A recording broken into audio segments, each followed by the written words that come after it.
Although the new biopic that tells the story of Freddie Mercury and Queen has succeeded worldwide, the path toward the production of it was not full of rainbows and unicorns.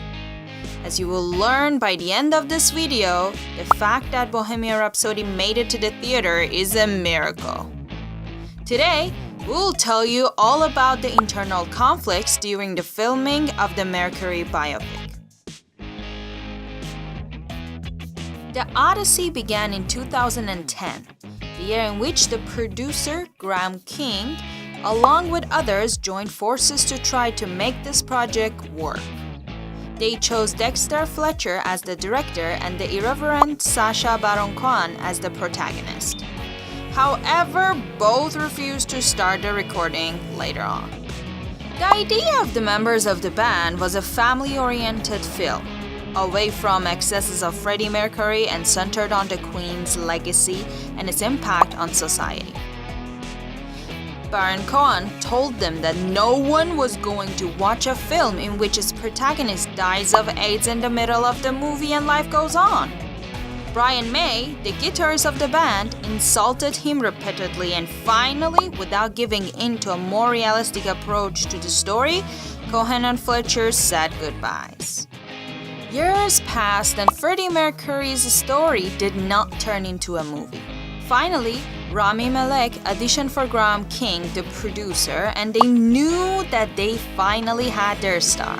Only the director was left who could assemble all the pieces of this problematic puzzle.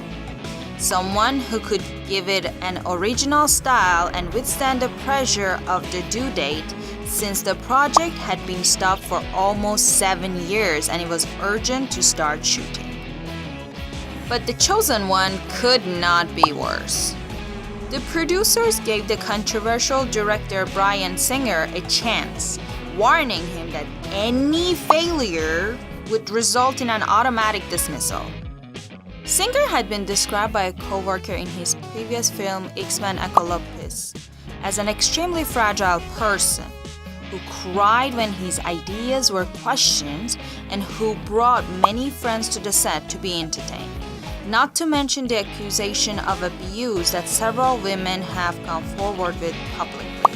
Singer seemed very enthusiastic about the project, as he even had Mercury's posters on the walls of his hotel room, like a maniac.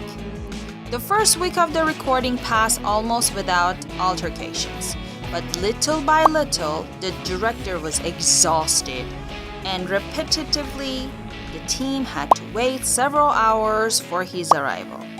What got the staff even panicked was finding out about the fighting between Rami Malek and the director, in which both were thrown electric devices to one another. Jeez. Singer pointed out that these conflicts caused very positive differences for the film. Tom Siegel, the cinematographer, who took care of everything, was a huge part of the shooting. In the days before 2017 Christmas, Bryan Singer asked for 2 weeks off to see his sick mother and to be able to rest. But the producers told him that if he took the plane to America, as they were filming in London, his contract will be terminated. Singer did not mind any warning and left, ending his work right there. Days later, they saw him in Los Angeles, although his mother lives in New Jersey. Seems a little bit lost on the map, isn't he? Finally, Dexter Fletcher, who was the first option, came back to the project and managed to make things work, almost a year after the planned date. Which part of the chaotic production of Bohemian Rhapsody surprised you the most? Do not forget to give us a thumbs up and subscribe to our channel for more videos like this one.